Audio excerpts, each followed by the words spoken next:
السلام عليكم ورحمة الله وبركاته. أعوذ بالله من الشيطان الرجيم. بسم الله الرحمن الرحيم. الحمد لله رب العالمين.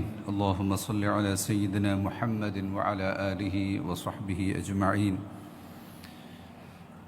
ആദരണീയരായ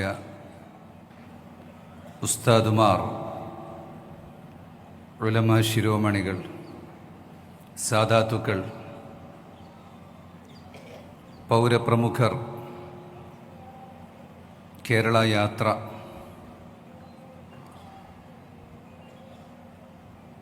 പുതുവത്സര ദിനത്തിൽ ആരംഭിച്ച് മിഅ്റാജ് രാവിൽ സമാപിക്കുന്ന കേരളത്തിൻ്റെ മുഴുവൻ ജില്ലകളെയും താണ്ടി പ്രാസ്ഥാനികമായ കേന്ദ്രങ്ങളിൽ 17ാമത്തെ സംഗമമാണ് ഇന്ന് ഈ സമാപന സമ്മേളനം. ബഹുമാന്യരായ നേതാക്കൾ, മഹാന്മാരായ ഉലമാക്കൾ, ജനപ്രതിനിധികൾ, ഭരണാധികാരികൾ എല്ലാം ഈ വേദിയിൽ സംസാരിക്കാനിരിക്കുകയാണ്. ഈ കഴിഞ്ഞ മുഴുവൻ സമ്മേളനങ്ങളിലും നാം ചർച്ച ചെയ്തിട്ടുള്ള മനുഷ്യരോടൊപ്പം എന്നു പറയുന്ന ഒരാശയം, സൃഷ്ടികളിൽ ഏറ്റവും ഉത്കൃഷ്ടനായ മനുഷ്യനെ തൊട്ട് നിൽക്കുന്ന നിരവധി വിഷയങ്ങളാണ് ചർച്ച ചെയ്തിട്ടുള്ളത്. ചർച്ച ചെയ്താൽ അവസാനിക്കുന്നതല്ല. മഹത്തായ സമസ്ത കേരള ജംഇയ്യത്തുൽ ഉലമായുടെ സെന്റിനറിയോടനുബന്ധിച്ച് പ്രസ്ഥാനത്തിൻ്റെ വിവിധ ഘടകങ്ങൾ നടത്തിക്കൊണ്ടിരിക്കുന്ന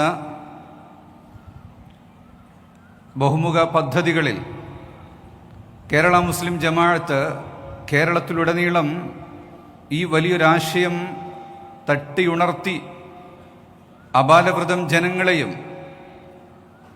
ഈ ആശയത്തിൻ്റെ ചിന്തയിലേക്ക് കൊണ്ടുവരികയാണ് ചെയ്തിട്ടുള്ളത്. മനുഷ്യൻ വിവേകമുള്ള ജീവിയാണ്. മറ്റു ജീവികളിൽ നിന്നും അവനെ വേർതിരിക്കുന്നത് വിവേകം എന്ന് പറയുന്ന ഒരു വസ്തുതയാണ്. അല്ലാഹു സുബ്ഹാനഹു വ തആല മനുഷ്യന് നല്ലതും ചീത്തയും അറിയിച്ചു കൊടുത്തിട്ടുണ്ട്. ദൂതന്മാരെ അയച്ചിട്ടുള്ളതും വേദഗ്രന്ഥങ്ങൾ ഇറക്കിയിട്ടുള്ളതും അതിനുവേണ്ടിയാണ്. ഫഅൽഹമഹ ഫുജൂറഹ വ തഖ്വാഹ, നല്ലതും ചീത്തയും എന്താണെന്ന് മനുഷ്യന് നാം പഠിപ്പിച്ചു കൊടുത്തിട്ടുണ്ട് എന്ന് അല്ലാഹു സുബ്ഹാനഹു വ തആല പറയുന്നുണ്ട്. ആ വിവേകത്തെ കൃത്യമായി പ്രയോഗിക്കാൻ കഴിയുമ്പോൾ മനുഷ്യർക്ക് ചേർന്ന് നിൽക്കാൻ സാധിക്കും. ചേർന്ന് നിൽക്കാൻ കഴിയുന്ന ഒരുപാട് സ്പേസുകൾ രൂപപ്പെട്ടു വരും. അതാണ് നമ്മുടെ ജീവിതം എളുപ്പമാക്കുന്നത്. മദീന ചാർട്ടർ, റസൂലുള്ളാഹി സ്വല്ലല്ലാഹു അലൈഹി വസല്ലമ തങ്ങൾ യസ്രിബ് എന്ന് പറയുന്ന കാർഷിക ഗ്രാമത്തെ മദീന എന്ന് പേരിട്ടുകൊണ്ടൊരു നഗരമായി പ്രഖ്യാപിച്ച് നാഗരിക സമൂഹത്തിൻ്റെ സൃഷ്ടിപ്പിന് വേണ്ടിയുള്ള ധാരാളം കാര്യങ്ങൾ അവിടെ ചെയ്ത് ലോകാവസാനം വരെയുള്ള മുഴുവൻ കാര്യങ്ങളെയും പഠിപ്പിച്ച് മദീന ചാർട്ടർ എന്ന് പറയുന്ന ലോകത്തെ ആദ്യത്തെ ലിഖിത ഭരണഘടന ദസ്തൂറുൽ മദീന അത് രൂപപ്പെടുത്തിയപ്പോൾ തങ്ങൾ ലോകത്തിന് മുന്നിൽ കാഴ്ചവെച്ചിട്ടുള്ള ഒരു ബഹുസ്വരതയുടെ, എല്ലാ മനുഷ്യർക്കും സ്വാതന്ത്ര്യം നൽകുന്ന, ഈക്വാളിറ്റി നൽകുന്ന, പരിഗണന നൽകുന്ന ആ ഒരാശയത്തെ അതിനെ കേന്ദ്രീകരിച്ചുകൊണ്ടാണ് ഈ മനുഷ്യ മാനവികതയുടെ ആശയങ്ങൾ ലോകത്ത് ഉയർക്കൊള്ളുന്നത്. അത് കഴിഞ്ഞ് 600 വർഷങ്ങൾക്ക് ശേഷമാണ് മാഗ്ന കാർട്ട എന്ന് പറയുന്നൊരു ഭാഗിക ഭരണഘടന ലോകത്ത് ഉണ്ടാകുന്നത്. അതുകൊണ്ട് തന്നെ ലോകത്ത് ഏതു രാജ്യങ്ങളിലുള്ള നിയമങ്ങളെ നമ്മൾ പരിശോധിച്ചാലും ഇസ്ലാമിക നിയമങ്ങളുമായി അത് വളരെ കൂടുതൽ ചേർന്ന് നിൽക്കുന്നതായി നമുക്ക് കാണാൻ സാധിക്കും. മനുഷ്യർ ചേർന്നു നിൽക്കാൻ കണ്ടെത്തിയ ഏറ്റവും മികച്ച ഒരു സംവിധാനമായിരുന്നു ജനാധിപത്യം. മനുഷ്യാവകാശങ്ങൾ സംരക്ഷിക്കപ്പെടുമെന്ന നമ്മുടെ വിശ്വാസം കൂടിയാണത്. എന്നാൽ അവകാശം സംരക്ഷിക്കേണ്ട ഇടങ്ങളിൽ നിന്ന് അത് ഹനിക്കപ്പെടുന്നു എന്ന കാഴ്ചയാണ് നാം കണ്ടുകൊണ്ടിരിക്കുന്നത്. പലപ്പോഴും ഇത് സ്റ്റേറ്റ് സ്പോൺസേഡ് ആകുന്നു എന്നത് ഏറെ ഗൗരവമുള്ള ഒരു കാര്യം തന്നെയാണ്. തിരുനബി സ്വല്ലല്ലാഹു അലൈഹി വസല്ലം തങ്ങളുടെ അരികിൽ ഒരു റെക്കമെൻഡുമായി വന്നൊരു സംഭവം, മദീനയിലെ സ്വാധീനമുള്ള ഒരു കുടുംബത്തിലെ ഒരംഗം ഫാത്തുമ ബിൻത്ത് അസദ് എന്ന് പറയുന്ന ഒരു സ്ത്രീയിൽ നിന്ന് ഉണ്ടായ ഒരു മോഷണക്കേസ്, അത് തെളിയിക്കപ്പെട്ടപ്പോൾ അതിന് വിധിക്കപ്പെട്ട ശിക്ഷയിൽ ഇളവ് വരുത്താൻ വേണ്ടി സ്വഹാബികളിൽപ്പെട്ട ആൾ നബി സല്ലല്ലാഹു അലൈഹി വസല്ലം തങ്ങളെ സമീപിച്ചപ്പോൾ തങ്ങൾ പറഞ്ഞത്, ഒരു ക്രിമിനൽ കുറ്റത്തിന് കൊടുക്കുന്ന ശിക്ഷയ്ക്ക് ഇളവ് വരുത്താൻ വേണ്ടിയാണോ നിങ്ങൾ ആവശ്യപ്പെടുന്നത്? അത് കുറ്റകൃത്യങ്ങൾ വർദ്ധിക്കാനേ കാരണമാവുകയുള്ളൂ, ശിക്ഷയുടെ വിഷയത്തിൽ ഇളവ് നൽകാൻ പാടില്ല. തങ്ങൾ അവിടെ പറഞ്ഞിട്ടുള്ള ഏറ്റവും ശ്രദ്ധേയമായ ഒരു കാര്യം, ലൗ അന്ന ഫാത്തിമത ബിൻതു മുഹമ്മദിൻ സറഖത് ലഖതഅതു യദഹ, എൻ്റെ സ്വന്തം മകൾ ഫാത്തിമയാണ് ഈ കുറ്റകൃത്യം ചെയ്യുന്നതെങ്കിലും നിയമം നടപ്പാക്കുന്നതിൽ യാതൊരു മാറ്റവും ഉണ്ടാവുകയില്ല. എല്ലാവരും നിയമത്തിനു മുന്നിൽ തുല്യരായിരിക്കും. അവകാശങ്ങൾ എല്ലാവർക്കും തുല്യമാണ്, നീതിയാണ്. ശിക്ഷ അനുഭവിക്കേണ്ടതിൻ്റെ വിഷയത്തിലും യാതൊരു മാറ്റങ്ങളും ഇല്ല എന്നതാണ്. 2022 നാഷണൽ ക്രൈം റെക്കോർഡ്സ് ബ്യൂറോ NCRBയുടെ കണക്ക് പ്രകാരം രാജ്യത്തെ തടവുകാരിൽ 75% വിചാരണ തടവുകാരാണ്. കുറ്റം തെളിയിക്കപ്പെടാത്ത 4 ലക്ഷത്തിലധികം മനുഷ്യർ നമ്മുടെ ജയിലുകളിൽ കഴിയുന്നു എന്നതാണ്. 8, 10, 15 വർഷങ്ങൾ കഴിഞ്ഞിട്ട് വിചാരണ പൂർത്തിയാക്കി വിധി വരുമ്പോൾ ഒരു തെറ്റും ചെയ്തിട്ടില്ല എന്ന് പറയുന്ന വലിയ സംഭവങ്ങളാണ് നാം കണ്ടുകൊണ്ടിരിക്കുന്നത്. സുപ്രീം കോടതിയുടെ ഗവേഷണ വിഭാഗം പറയുന്നത് ജയിലുകളിലെ ഓക്യുപ്പൻസി റേറ്റ് 130 100 ആൾക്ക് സൗകര്യമുള്ള ജയിലുകളിൽ 130 ആളുകളെയാണ് പാർപ്പിച്ചിരിക്കുന്നത്. ഉൾക്കൊള്ളാൻ കഴിയുന്നത് അധികം മനുഷ്യർ അവിടെ കഴിയുന്നു. ഇവിടെ ജാമ്യം നൽകപ്പെടുക എന്ന് പറയുന്ന, പ്രാഥമികമായി കുറ്റാന്വേഷണ വിധേയമായി പിടിക്കപ്പെട്ട് അറസ്റ്റ് ചെയ്യപ്പെട്ടവർക്ക് ജാമ്യം കൊടുക്കുക, അത് കഴിഞ്ഞ് അവരുടെ അന്വേഷണങ്ങൾ പൂർത്തിയാക്കിയതിനു ശേഷം ശിക്ഷകൾ നടപ്പാക്കുക എന്ന രീതിയാണ് വേണ്ടത് എന്ന് നിയമ വിദഗ്ധരെല്ലാം പറഞ്ഞിട്ടുണ്ട്. യശശരീരനായ കേരളത്തിന്റെ chief justice V R Krishna Iyer പറഞ്ഞത്, bail is rule, jail is the exception. ജാമ്യം അവകാശമാണ്, ജയിൽ അപവാദമാണ്. അതുതന്നെയാണ് സുപ്രീം കോർട്ട് അതിൻ്റെ അടിസ്ഥാന തത്വമായി വെച്ചിട്ടുള്ളത്. റസൂലുള്ളാഹി സ്വല്ലല്ലാഹു അലൈഹി വസല്ലം തങ്ങളുടെ ഒരു വചനം ഇമാം തിരുമിദി നിവേദനം ചെയ്യുന്നത് ഈ സമാനമായ ആശയം തന്നെയാണ്. ഫഇന്നൽ ഇമാമ അൻ യുഖ്തിഅ ഫിൽ അഫ്വി ഖൈറും മിൻ അൻ യുഖ്തിഅ ഫിൽ ഉഖൂബ. 1000 കുറ്റവാളികൾ രക്ഷപ്പെട്ടാലും ഒരു നിരപരാധി ശിക്ഷിക്കപ്പെടരുത്. ഇന്ന്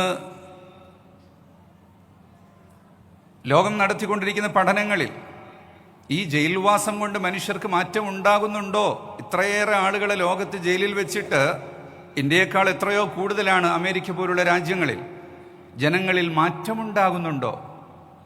അവർക്ക് ഡിപ്രഷനും മറ്റുമായി പുറത്തു വരുമ്പോൾ ആ മനുഷ്യരുടെ ശരീരവും മനസ്സും നശിക്കുകയും അവര് സമൂഹത്തിൽ ഒരു ഗുണവും ചെയ്യാൻ പറ്റാത്തവരായി മാറുകയുമാണ് ചെയ്യുന്നത്. കൊടും ക്രിമിനലുകൾക്ക് നൽകേണ്ട കൃത്യമായ പല ശിക്ഷകളും ഉണ്ട്. അവ നൽകപ്പെടാതിരിക്കുന്നത് കൊണ്ടാണ് യഥാർത്ഥത്തിൽ കുറ്റകൃത്യങ്ങൾ വർദ്ധിക്കുന്നത്. നമ്മുടെ ജീവിത പരിസരങ്ങളിൽ മുതലാളിത്വം പിടിമുറുക്കിയിരിക്കുകയാണ്. വ്യക്തി സ്വാതന്ത്ര്യം എന്ന പേരിൽ സ്വാർത്ഥതയ്ക്കാണ് ഇന്ന് പ്രോത്സാഹനം നൽകിക്കൊണ്ടിരിക്കുന്നത്.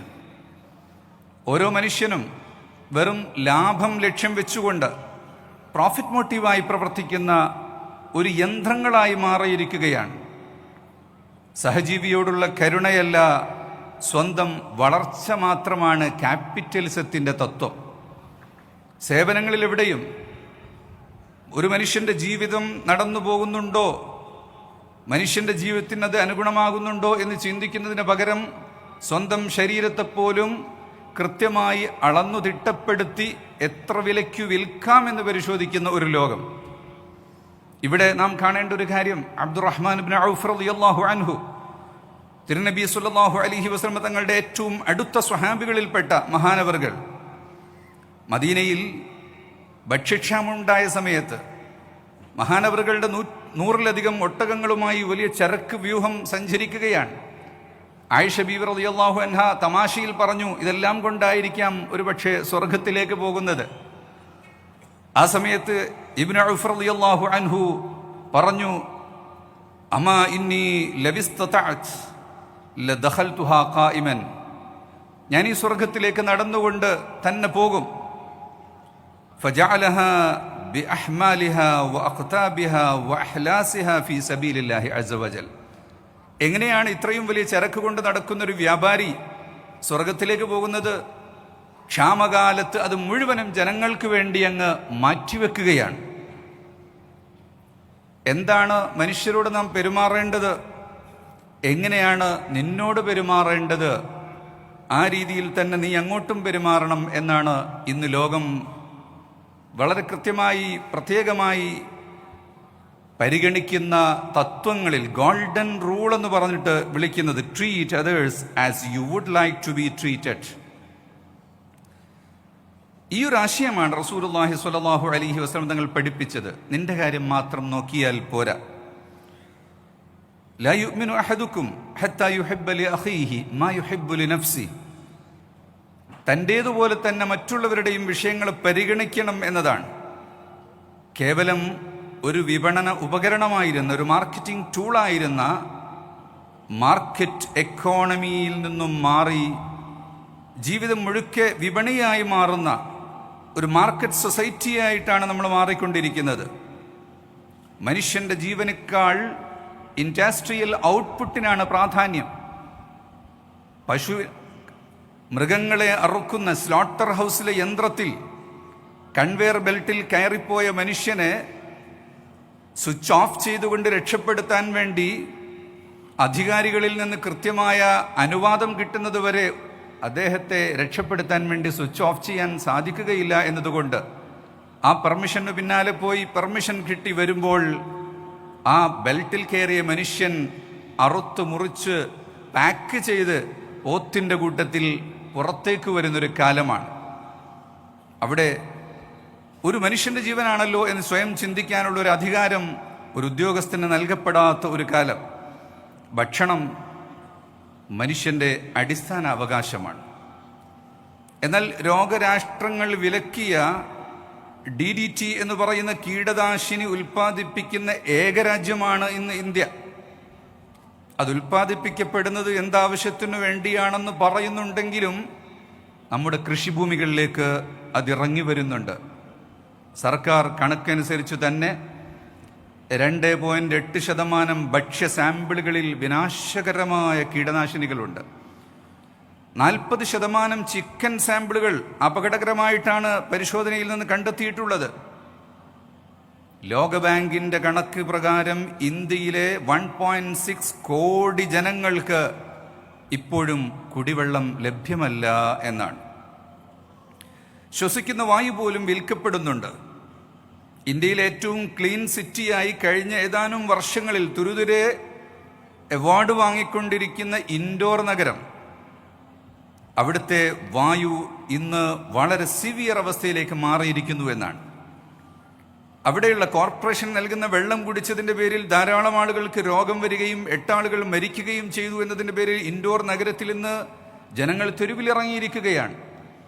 അതുപോലെ മഹാരാഷ്ട്രയിലെ രത്നഗിരി എന്ന് പറയുന്ന കേരളം പോലെ കേരം തിങ്ങി നിറഞ്ഞു നിൽക്കുന്ന ആ പ്രദേശത്ത് അവിടെ ജനങ്ങൾ റോട്ടിലിറങ്ങിയിരിക്കുകയാണ്. മാരകമായ കെമിക്കൽ പ്ലാന്റുകൾ സ്ഥാപിക്കുന്നു എന്ന് പറഞ്ഞുകൊണ്ടാണ് അവർ പുറത്തിറങ്ങിയത്. രോഗം ഒരു പ്രകൃതി പ്രതിഭാസമാണെങ്കിൽ ചികിത്സയും പ്രകൃതിയിൽ നിന്നാണ് ഉണ്ടാകേണ്ടത്.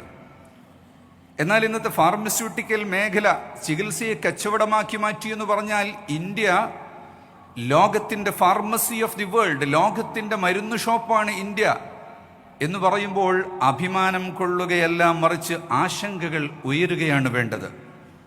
2022 മുതൽ 2025 വരെ ഇന്ത്യയിൽ നിന്ന് ഉൽപ്പാദിപ്പിച്ച കഫ് സിറപ്പ് കഴിച്ച് 140 കുട്ടികളാണ് മരിച്ചിട്ടുള്ളത്.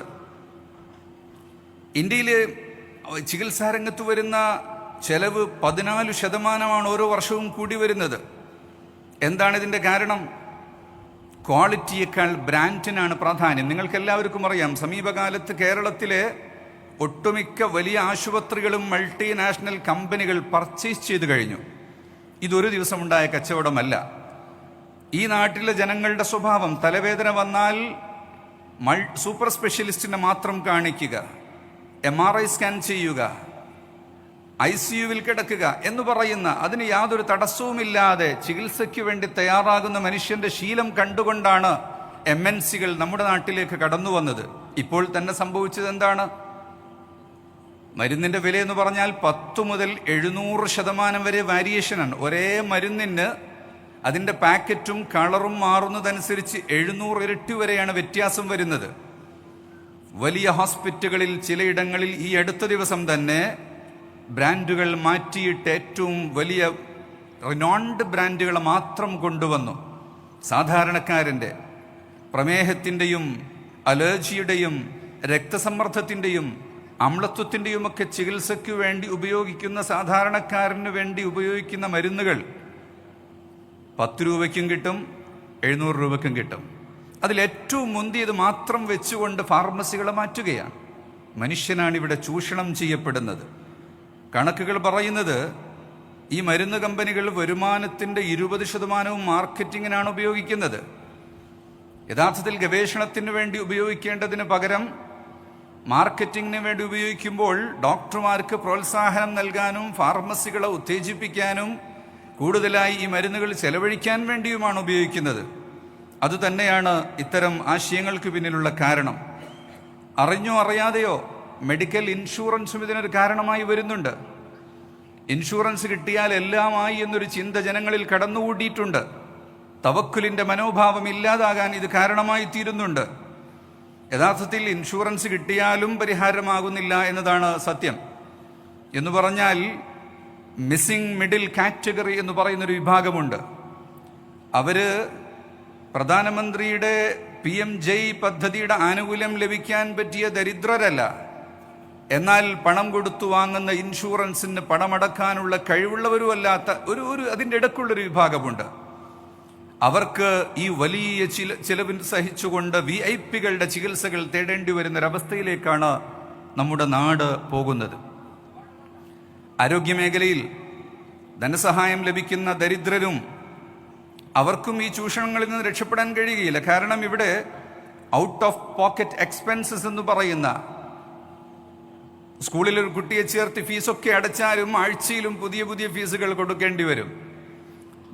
ബാഗ് മാറ്റാനും ഷൂവിൻ്റെ കളർ മാറ്റാനും പല പല കാര്യങ്ങൾക്ക് വേണ്ടി ഓരോ ദിവസവും പ്രത്യേക വേഷം ധരിക്കാൻ വേണ്ടി ഇതേ രൂപത്തിൽ ആശുപത്രികളിൽ ഇൻഷുറൻസ് മുഖേന നൽകപ്പെടുന്ന ചികിത്സയ്ക്ക് പുറമെ ഒരുപാട് പുറമേ നിന്നുള്ള ചികിത്സകളും തേടേണ്ടി വരുന്ന വലിയൊരു അവസ്ഥയുണ്ട്.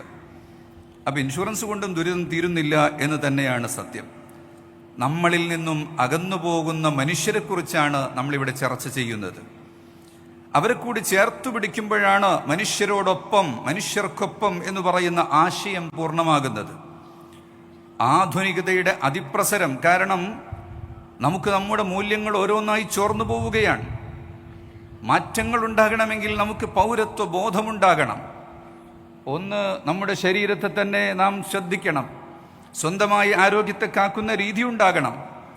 ദൃശ്യമായ അസുഖങ്ങൾക്ക് മാത്രമാണ് നാട്ടിൽ ചികിത്സ നൽകപ്പെടുന്നതെങ്കിൽ മാനസിക രോഗങ്ങൾ നാട്ടിൽ വളരെ കൂടുതലാണ്. മാനസിക രോഗ ചികിത്സയ്ക്ക് വേണ്ടി ഗവൺമെൻറ് വളരെ ചുരുങ്ങിയ 1% മാത്രമാണ് ബജറ്റിൽ മാറ്റിവെക്കുന്നത്.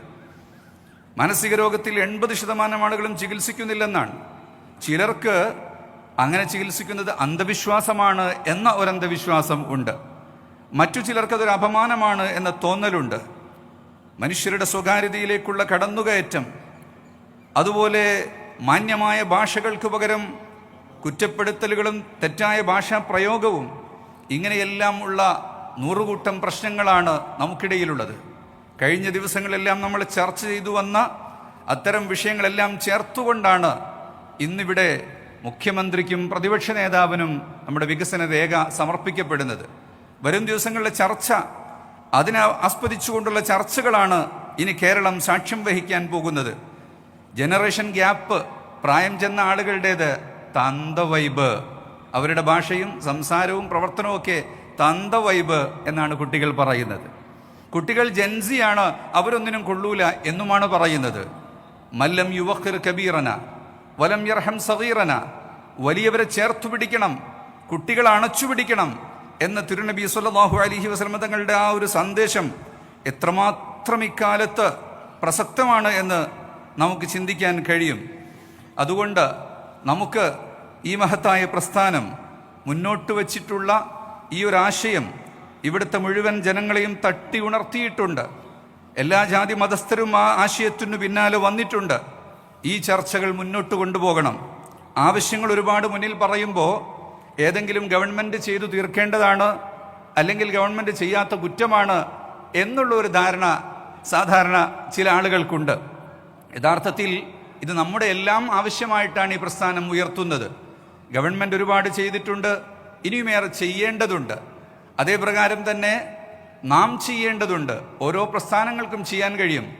ഏറെക്കുറെ കാര്യങ്ങൾ ജനങ്ങളെ ബോധവൽക്കരിക്കുന്നതിലൂടെ മാറ്റിയെടുക്കാൻ കഴിയുന്നതാണ്.